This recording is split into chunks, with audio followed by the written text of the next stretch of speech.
Hey, this is Steve in Dallas, Texas. It's Saturday morning, my friend, and you are listening to Light Talk.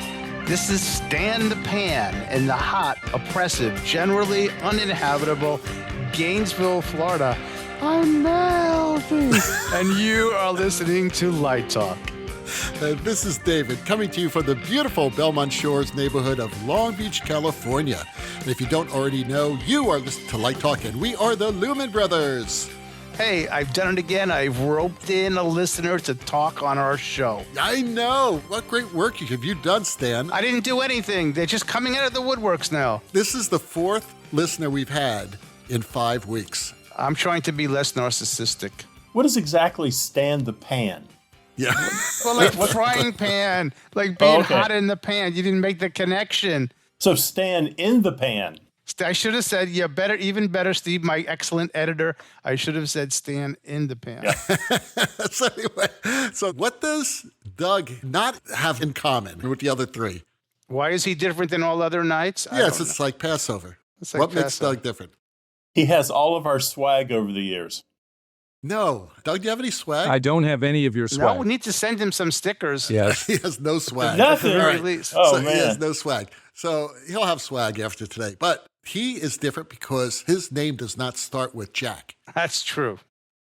That is a truism. Because we had Jackie, Jack, and Jack. That we did. And he is not, and Doug is not Jill. Last time I checked, I'm not. So as everybody knows now, we like to have listeners on the show to ask us the questions live, right? Which is really cool. And as Stan said last week, we think we've got a winning combination now because all these people want to come on the show, which is great. Yeah, it's great. Doug even signed a release form. I thought they all signed release forms. Only if I make them. Okay. Only if I remember to send it to them, to be honest. You know what that means, Stan? Snoot is going to be after you because that's she's the all one I who need. insists. Oh, you don't need that, man. Let me tell you. So Been there. most of our listeners come on the show and ask us one question. But Doug sent us a treatise. He has a whole encyclopedia. And he's still writing questions right now on his laptop.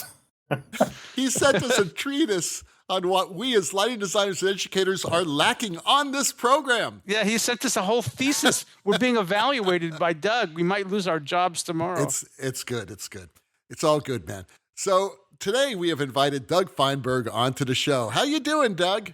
I'm doing great, guys. Where are you? Well, where am I right now? I am currently in East Lansing, Michigan, but I normally live in Cambridge, Massachusetts, right around the corner from the Car Talk Garage. Oh, yeah. That I actually even bring my car to the Car Talk Garage. Yeah, they talk about the homage. We need some pictures. Our fair city. Our fair city, Cambridge, Mass, our fair city. Our fair city. Yes.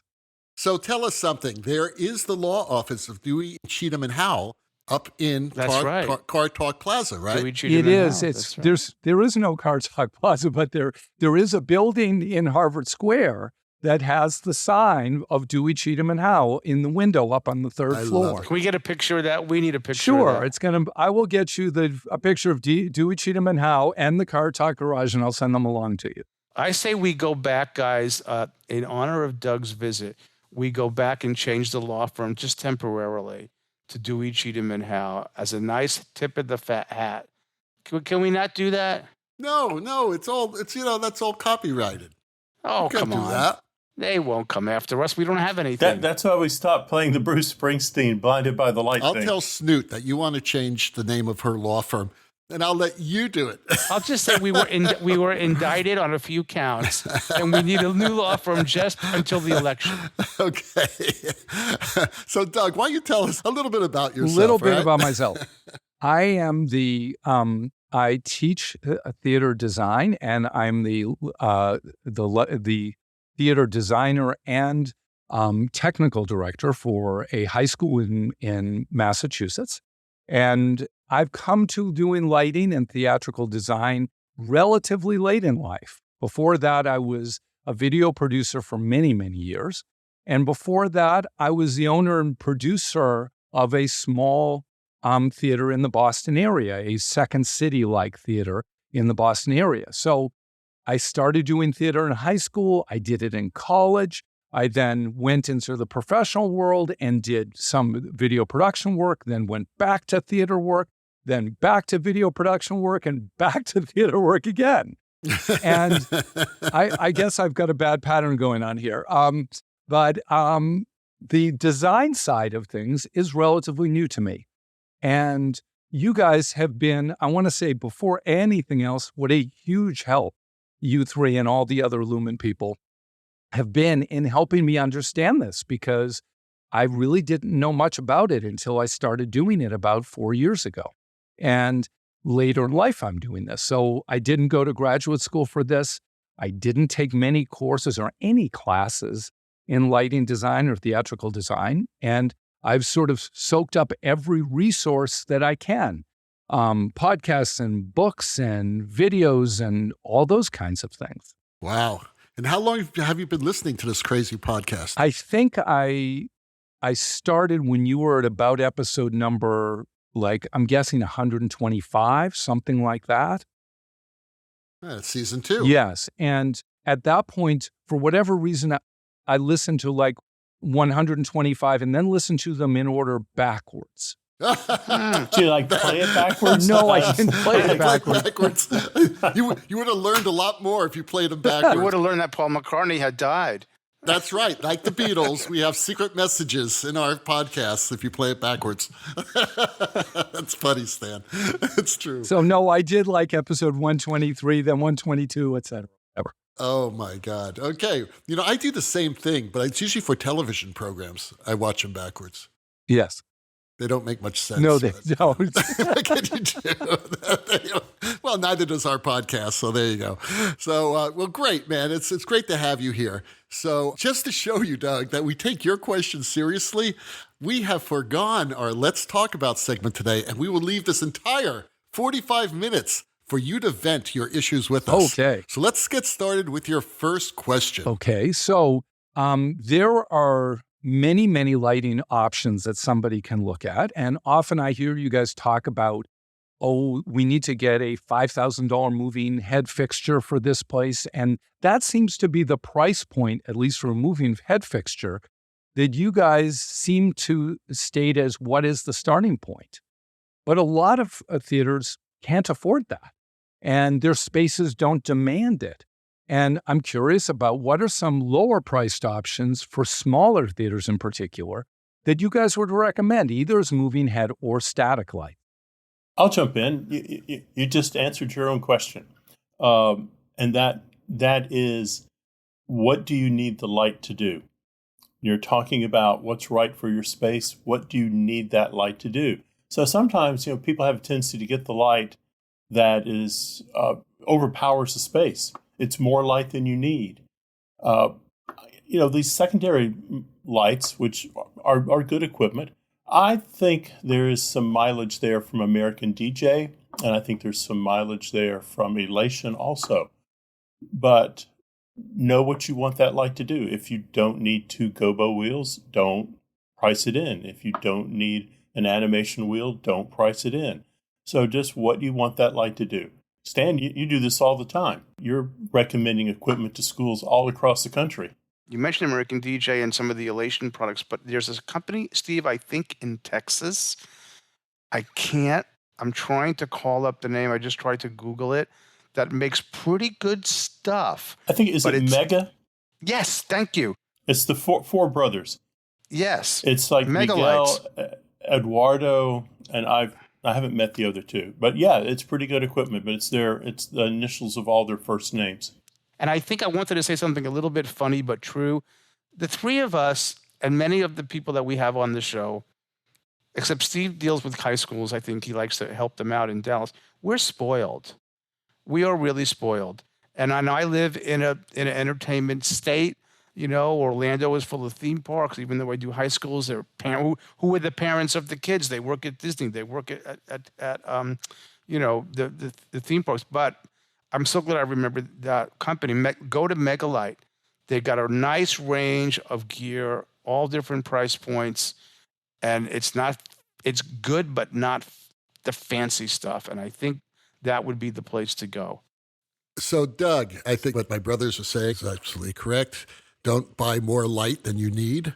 And there are a lot of good companies out there that are producing lower price point fixtures. Yeah, and I think it's coming down all the time. But like, you don't want to buy real junk, and there is a lot of real junk on the market.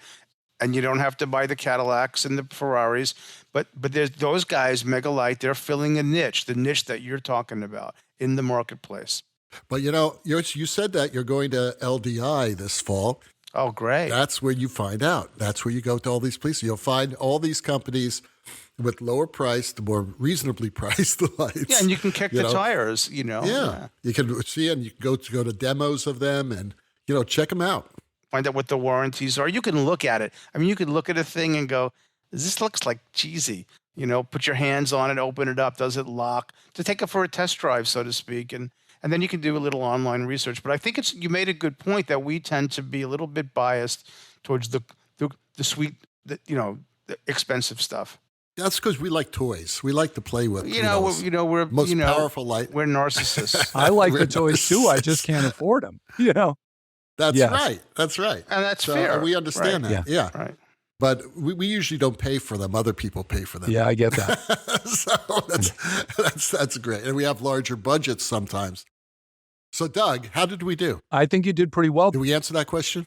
Yes, I would add one more thing to it is, how about a show where you bring in a bunch of maybe the reps from the different companies, or maybe somebody unbiased who would put some of the brand names out for the listeners so that people would know where to look a little bit if they can't get to LDI. See, reps are not unbiased. That's why they're called reps. We've actually asked a couple reps to be on. And they have been on. A few have been on. And it's hard to tie them down. Bobby Hale's been on. Really? Yeah. Bobby Hale was great. The best looking man in lighting. That we he have is decided. The best looking man. Right. Absolutely, bar none. He is the best looking I guy. could tell that by listening. Right. You could, just by the way he sounds. Steve, you want to finish that? I'm sorry. No, I was just kind of thinking about Bobby Hale now that you mentioned that.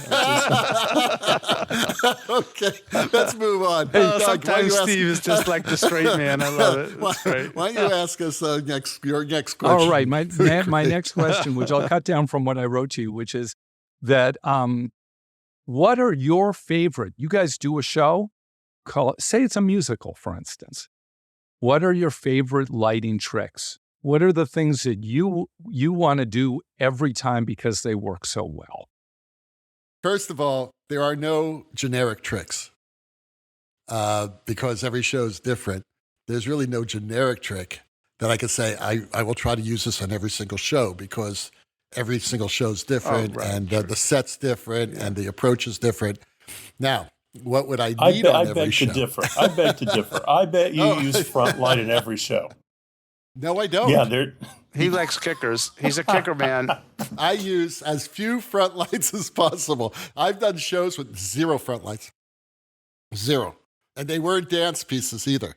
Okay, so that's not true. Maybe for some designers, and that's fine. But for me, that's not what I do. And it's different every time because that's what makes it so exciting. I've got 3 things I like to do because I like to, I'm just going to be blatantly honest. I like to exploit technology. So I like tools, and I look for a way to use a tool. An old tool that I love to use is, particularly in MEGA-LITE, which has fantastic optics, the ability to take or morph a gobo very, very slowly over time. So I'll give an example. We were doing a production of the Ohio State murders, and there's a soliloquy at the end of the production where the woman who was murdered is giving this long speech, and it's really quite violent. And so we lit her in what would be normal light. You don't really know there's a gobo in there, right? But there is. You just have it fuzzed out. And over the course of about 8 minutes, you move from soft to sharp, and you never feel it, you never see it getting sharp, but by the time it arrives at the end of the cue, like when she's talking about being stabbed, all of a sudden that sharpness is there, and you underlyingly, the audience senses that change. It enhances that energy, and I think that's using that tool is great. The new ones that I love are these. One, I'm such a fan of automated shutters. So using the subtlety of opening and closing a light slowly without an audience, changing the crop, if you will, of a stage composition in subtle, and you can do it so slow. I'm all about slowness. Like I'm influenced by Robert Wilson. So that one, and the last one would be, again, shifting color temperature from warm to cool, cool to warm, color to this, whatever, but doing it slowly so it's imperceptible, right? But yet is felt. Those would be three that come to mind for me. But you wouldn't use them for every show, would you? No, I not necessarily. I can't really say that, but I like. They're kind of in my mind that if I see an opportunity where that technology can enhance that moment, I'm going to jump at it. I think the fun thing about lighting, and it's not just musicals, it's anything. I think it is presenting the audience with an unexpected light cue. I think, I don't know, maybe Hamlet's on stage and it's going to be all dark with one light on him when he's doing his to be or not to be. But you and the director have figured out that's the worst thing you could do, that you want every light in the building turned on. You want it to be the brightest thing possible. But I think what's fun is the trick is always tell the story, but the trick, I think, is always to surprise the audience. So they go, where did that come from? And they may not even realize that they're surprised by it. It wants to be the most natural looking thing in the world, but it's doing something. Someone once told me the obvious choice is always the wrong choice. And there is a measure of truth to that. I don't know if it's really fun to use this thing for me because, unlike Stan, I'm not a tech head. I kind of like more of whatever moves me emotionally and moves the audience. And to me, that's really the ultimate turn on. So if it's something simple like just doing everything in 3200 Kelvin, which I've done before, or do everything in a different type of color or have color shift happening. I mean, Stan talked about color tuning. Absolutely. I do that all the time, especially in the few times I use follow spots. I will definitely make sure they're LED so I can constantly color shift to match the palette or to contrast the palette that's on stage. And, any type of LED, you do that, really. You get to think about that. But not every single show calls for that type of versatility. So you could be simple. You could just have a light bulb hanging. And if that's what's required, that single light bulb, that may be the most powerful lighting you need in the show. I just want to clarify because David's, I don't mean to say that I would use the tech gratuitously. It would have to be inspired by the action. But since you just mentioned the single light bulb, David, here's one that I love, and I've only used it once. We were doing a production. I can't remember the title of it. It was crazy, but me and the set designer concocted this idea. There's a lamp on stage, right, with a shade on it. It's a standing lamp about 6 feet tall.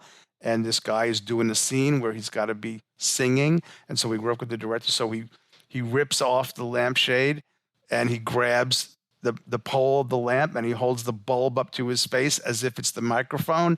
And we used nothing else. That was the moment. Bare, raw bulb it worked in the context beautifully. So it's all about the moment. I love that. I'll throw in one. I just did a show and I was working with a guy. We were kind of working on the lighting together.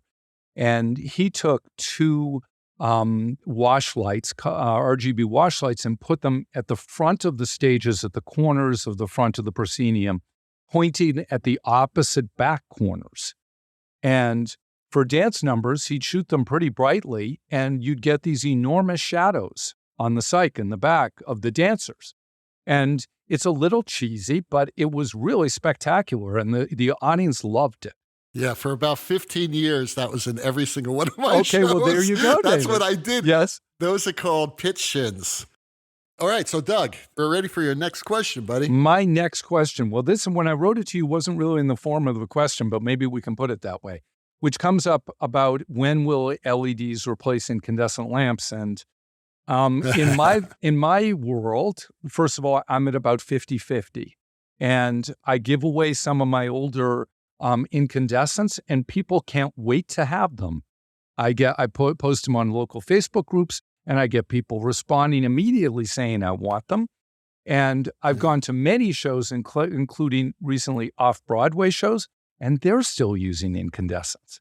And I went to see a brand new production. I saw Vita at the ART a month ago, a little over a month ago. They were using incandescents. I don't see them disappearing very fast. I think where you're seeing the change happen is in new construction. Yeah. So, I mean, that's going to come in through the back door, so to speak. But it's happening in renovation, which should it? Well, from a cost perspective. Of course it should in renovation, don't you think? Well, I do. I mean, you're renovating something to current technology. Well, I do, but if you're looking at... I don't want a 1950s kitchen in my house when I renovate my house. But in the context of a large project, you could say, we can save $2 million over here and you go incandescent. We can put $2 million into something that's maybe more important. Let's back this up a second, back to Doug's question. So, legitimate question for Stan.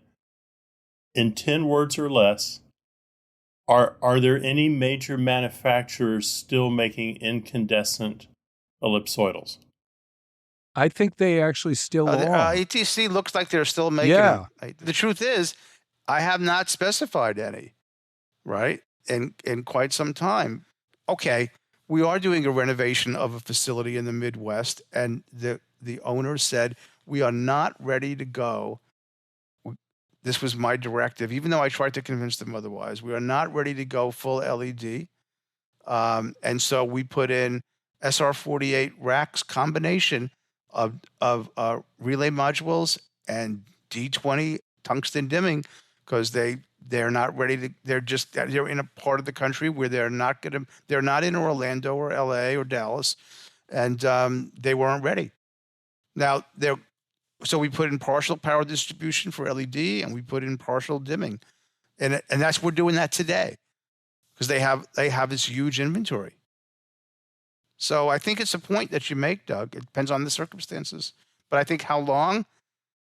I just don't have enough ego to predict that. I just don't know. But it's cheap. So, Doug, did that answer your question? Yes, that was actually, I liked Sam's answer on the end of that, because that was more nuanced because when I hear sometimes you have a student or somebody says that they've never worked with incandescents. And I'm thinking, you're not in my world. So you are listening to Light Talk, and today Light Talk is sponsored by Creative Lighting Metrics of Los Alamos. Do lighting metrics bore you? Are you tired of the same old metrics? Do your foot candles need some new shoes? Do your lumens need a new set of humans? Do your candelas need a new group of good fellas? Does your luminous flux need a redux? Well, no worries, mate. Creative Lighting Metrics has a whole new set of metrics you can use for every taste and generation. So dust off those old crusty metrics and try out these new ones at your next Illuminating Engineers Society committee meeting and lighten up the mood. How about the Berkey? Each Berkey equates to 1,000 watts. For lighting specialists still enthralled by the 1970s and younger folks who might like to feel retro, the more Berkeys, the brighter your lava lamp. The output of 100 green lava lamps equals 1 Berkey. Forget Kelvin. We have the intimate scale. Not warm to cool, but a range from ISOs, meaning isolated, to Romas, meaning loved. 10,000 degree Romas equals the most romantic light that can be produced, while 10 ISOs equals being abandoned on an Arctic ice shelf. Instead of illuminants, we offer Liberace's, of values based on the output of all the sequins on Liberace's costume. 65,000 Liberace's equals 1 square centimeter of the surface of the sun. Man, that's some sparkling light you got right there.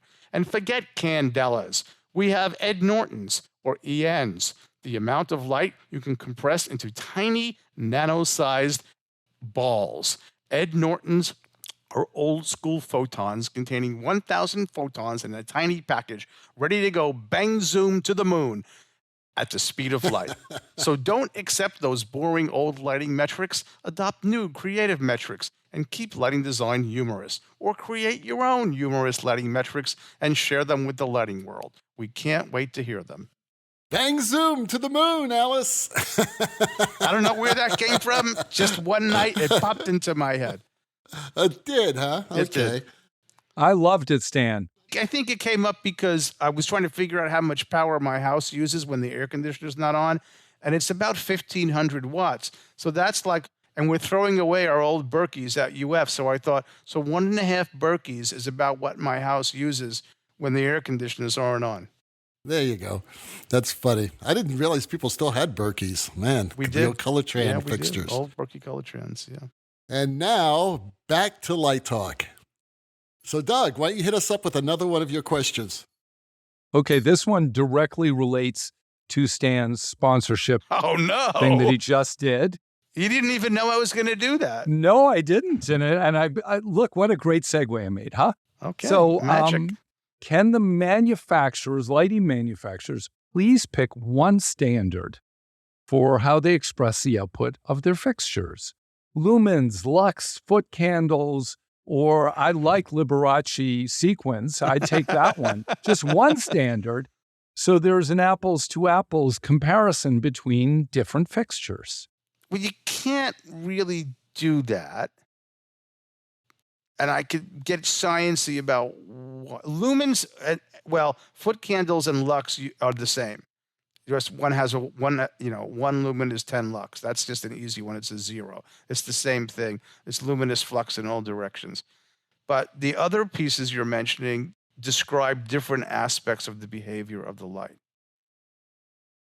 So, candelas is something else. Give me the ones that you want to see, because it depends on what you're measuring.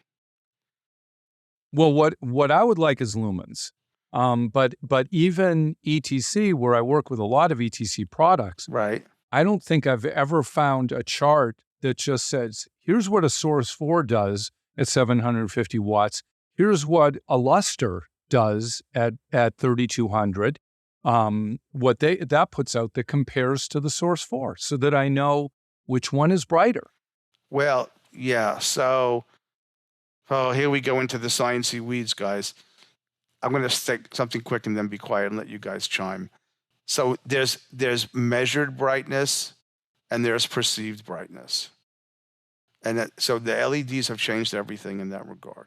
So there's measurable, so you could have apples to apples, and then there's perceived. And there's a lot of stuff you can talk about between those two things. If you want to measure the amount of light with the same meter, you're going to get a measurement. But the eye does not see all photons are not created equal, and the eye does not see all photons equally. Let me stop. Well, Stan, there's also another measurement in there, right? You can take a light, put it inside a device. It's like a sphere, and it's measuring everything. It's measuring the light coming out the lens. It's measuring the light coming out the gobo holder, doohickey. It's coming out the ventilation holes. So, and that's going to have a different lumen rating because it's measuring everything, useful and non-useful light. The fixture doesn't create lumens. Lumens are measured at the source. So it's the bulb. You look at the lamp in the fixture, and that's lumens.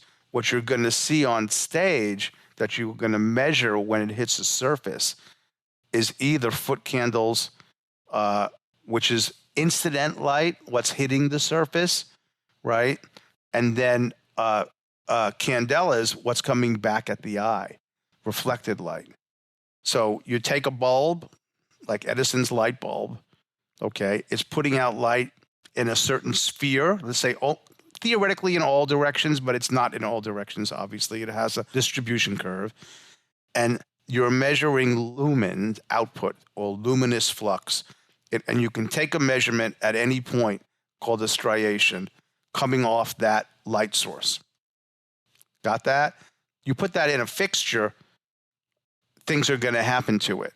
You're going to, as Steve said, you're going to lose light. You're going to direct the light. You put a reflector in. You're going to collimate the light. You're going to shoot it through a lens. and then it's going to land on an object. And when it lands on the object, we could put a meter there, and we could say, so much water hit that piece of concrete. So much light hit that surface, and we can measure that in lumens, irrespective of its color, irrespective of its quality, just the amount of lumens that hit the surface. I'm sorry, that's measured in foot candles or lux. Those two are interchangeable. You got that? That's 2. And then that light is going to be impacted by the color, the materiality, the reflectiveness of that surface. It's going to bounce off it and come back at your eye. And then we're going to use a third metric. And that metric is tuned to your eye. And that's going to be candelas. Here are the words that screw people up. Illuminance, ILL, the light that hits the surface, measured at the surface, impinging on it. And luminance, what's coming back off the object and hitting the eye, is the third metric. So those 3, if you got those 3, they can't really eliminate those because there's 3 different characteristics there of the light's behavior. I'm going to stop now. So first, Stan, you explained that really well, and I hadn't understood that before, but isn't the one that I, as a designer, would care most about is how much light is hitting the surface on the stage? Because the surface can change. Yes, because the surface can change, but if you are doing... No, I would disagree for this reason. Okay. Okay, let me say it this way. If you're doing illuminating engineering and you're doing a classroom or a parking lot, and the code says you need so many lux in the bathroom stall so you don't get sued, you are concerned about the light impinging on the surface. And you could argue, and you'd be right, that that's fair because the amount of light is the amount of light is the amount of light, period. But an architectural lighting designer might say, I'm trying to get ratios of lighting. David and Steve are making this beautiful composition on stage, right? Or our friends in broadcast television, they've got to touch everything with light because they have as was explained by Bob Bonhart, you have this brightness range that you set the camera for. And within that range, you want to have variations of brightness. So it's not how much is hitting the surface in the arena, it's what's coming back at the camera or what's coming back at your eye, because the materiality and the reflection does matter. So I think in some ways, artistically, we're more concerned with what the eye is seeing or the camera is seeing than what the object is seeing. If you're engineering it to meet a number, you don't have to, that's meeting a code that people have agreed so much light should be on this floor for safety. But in our world, in the art world, I think you're more concerned with luminance than illuminance. But if you're judging a fixture and you want to get the brightest fixture for the buck, and you're judging how bright can I make this light, then yes, then I think foot candle output or the lux output is the one you want to look at in selecting a fixture. The thing that keeps coming back at me is that it seems that manufacturers use whatever measurement that best highlights their light in the marketplace. True. So, you still see people, instead of candela, using foot candles. And it's very hard to tie anyone down other than it's just, this is the best measurement for our light. When I went to the years ago to the National Institutes of Standards and Technology, these are the guys that set these metrics. Those numbers, to Steve's point, or those metrics are about commerce, right? And so what they're trying to do is make it an even playing field for manufacturers to compete. But where they game the system, I'm going to say how many lumens we create, and I'm going to use foot candles. Foot candles and lux are the same thing. That's like inches and centimeters, But it depends. I'm happy to do a further conversation about it, but I think I've said enough on this subject. Yeah, that's great. All right, and guys, I think we're ran out of time. I'm just looking at the clock here. So we'd like to thank Doug for being on the show today. It was great to have you here, Doug. Did you enjoy yourself? Of course. No, it was terrific. I loved it. Thank you so much. Well, the rocking sounds of the luminoids tells us that once again you've spent another morning listening to Light Talk. You can hear our show on just about every podcast site out there. Check out our website on lighttalk.org and be sure to follow us on Facebook and subscribe to our podcast. That way you will not miss a second of Light Talk insanity. No guarantee is offered regarding the accuracy of any of the statements or opinions made on this podcast. However, if you do decide to litigate, the Snoot Group, with the legal team of Sparks, Burnout, and Chase, will defend us until our retirement funds are depleted. Light Talk is written and produced by the Lumen Brothers, coming to you from Gainesville, Cambridge, Long Beach, and the Republic of Texas. And be sure to join us next week when we will talk about more lighting shenanigans and serve you a delicious casserole of nonsense. Light Talk, broadcasting questionable lumen knowledge and humor around the world. Well, thank you, Doug, and we will see you all next Saturday morning. Bye-bye from Light Talk. Doug, don't be going down to the yard and parking your car.